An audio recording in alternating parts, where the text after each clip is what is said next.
We're joined by David Tata, Managing Director of Strategic Energy Resources. David, thanks for your time. No worries, thank you. You're a greenfields explorer and a project generator. What does that mean, and how does that differentiate you from the thousands of explorers out there? Sure. I like to think we're really quite unique in what we're trying to achieve here at SER. We take the view that the next major discovery will be at depth and will be in a greenfields region. So our strategy is identifying those prospective greenfield regions. They are risky, no doubt, but in doing so, we then allow ourselves to open up a search space where there aren't very many competitors. In opening up these search spaces, we then try to, as much as possible, de-risk a project, whether that's native title, landholders, or free government grants, to then go in and test our theory in what is a totally new search space for most companies. How do you identify the opportunity? Well, we take a considered approach. We start with a big picture data set that Geoscience Australia or the states and territories provide, and we then plot on top of that known mineral deposits across Australia, identify the major structures that host them, so for instance our Queensland project, Ernest Henry, and then we follow where that goes undercover. So that's quite a difficult proposition for most people to understand, that we believe that a controlling structure can only get better at depth. So if we follow that structure as it heads undercover, we think there's a good chance there'll be more than one mineral deposit in that region. And you're in 4 areas across Australia.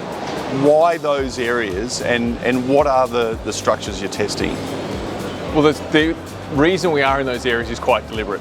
The Exploring for the Futures program that Geoscience Australia put together put a huge amount of money behind funding, opening up frontier regions for prospective Tier 1 deposits. And what we did is we assessed where those regions are in each of the states, in Northern Territory, Queensland, South Australia and New South Wales, and we went in and front-run that program and identified areas early where the pre-competitive data will be released and where they're spending money, and captured those greenfield regions, knowing that there will be added value as the states and territories continue to invest in opening up those areas, but also an offset. And then we're able to then put a proposal to get extra funding from the governments that have identified those areas to assist us in exploration, trying to reduce that cost. I was going to touch on that. So you've been very successful in securing funding, which obviously helps from a dilutionary or non-dilutionary point of view, and also attracting majors who are starting to have their interest piqued, if you like, by what you're doing.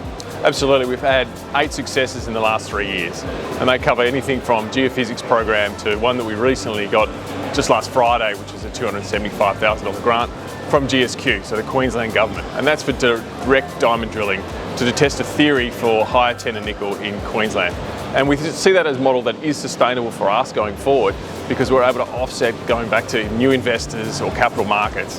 And our investors that are currently in the company really enjoy the fact that before we drill anything, we've also had a technical perspective looked at from external party, which is a typically geological survey around Australia.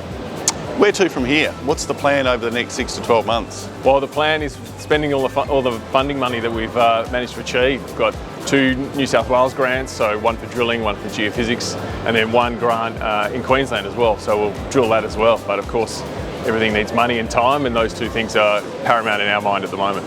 A clear plan, very clear strategy, very successful in attracting the funding needed to drive that plan and push it forward.